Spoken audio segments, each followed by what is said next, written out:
It feels like we're back in 2008. At food banks all over the country, there are long lines, as hundreds of thousands of businesses are on the verge of going out of business. The number of layoffs and job losses is skyrocketing. At the same time, we are officially in a housing crash that is said to be even worse than what we saw when the last bubble burst. But prices are still too high for most people to afford, so many Americans are moving into sheds to save money. The price of everything has gone up so much that about half of us consumers have to spend less on food just to get by. Even though the current economic downturn is still in its early stages, the economic pain that is already being felt all over the country is very scary. If people are having this much trouble now, what will life be like in 6 months? That's what we're going to answer in today's video.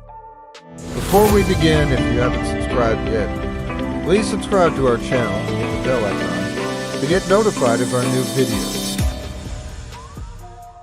You are not the only one if, as of late, you have found that you must reduce the amount of money you spend on things like groceries and gas. According to the findings of a recent survey that was done out at Suffolk University in collaboration with USA Today, nearly half of all Americans are in the same position. The data that are officially released don't accurately reflect the rate at which prices of necessities are climbing.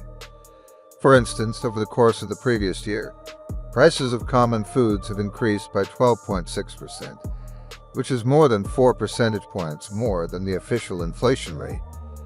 The cost of energy has also skyrocketed, increasing by an astounding 41.6% over the course of the previous year, with the price of gasoline leading the charge with a rise of 59.9%. The survey showed, according to the researchers, that 45.3% of Americans are now having to cut back on how much they spend on groceries, and 59.4% say they are eating out less often because of inflation. In the same way, another 48% say they are driving less. Also, 45.4% said that they are putting off or canceling vacations or travel plans because prices are going up. The cost of living is going down because of inflation. Quite a few people are already in a lot of pain. When people start to worry a lot about money, they often become desperate.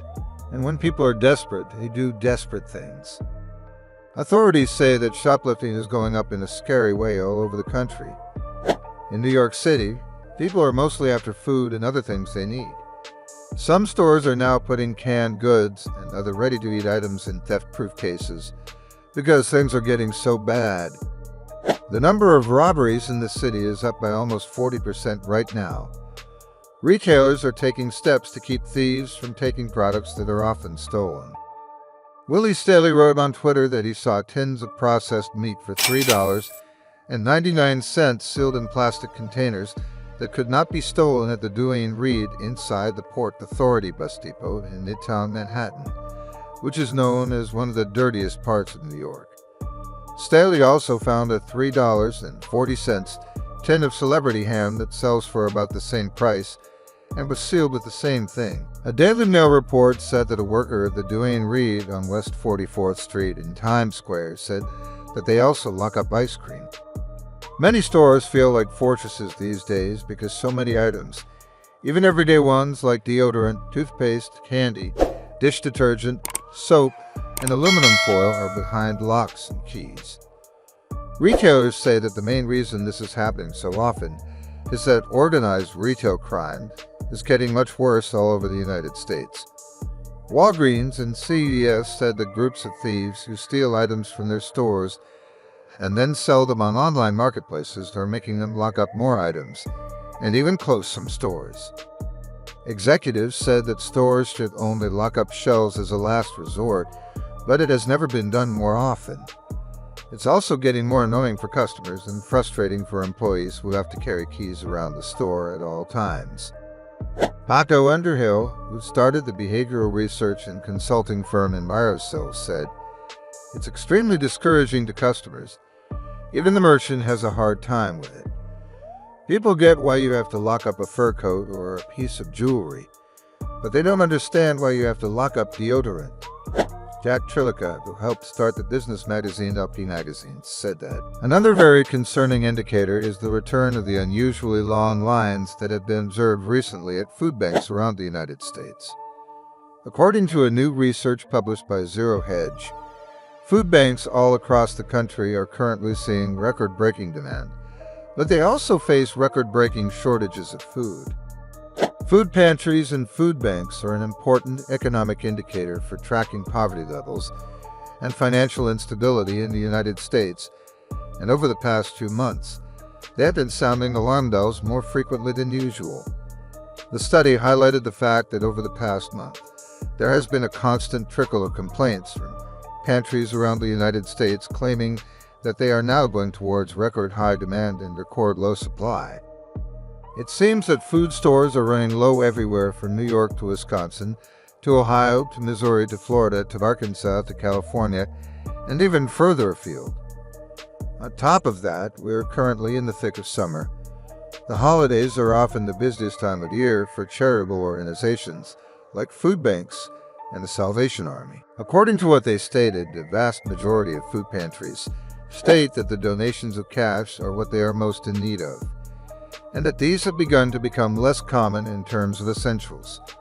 When prices go up, the majority of people will not or are unable to cut back on the number of times they make certain purchases, such as food, petrol, housing, or utilities. Workers are required to make savings in other areas.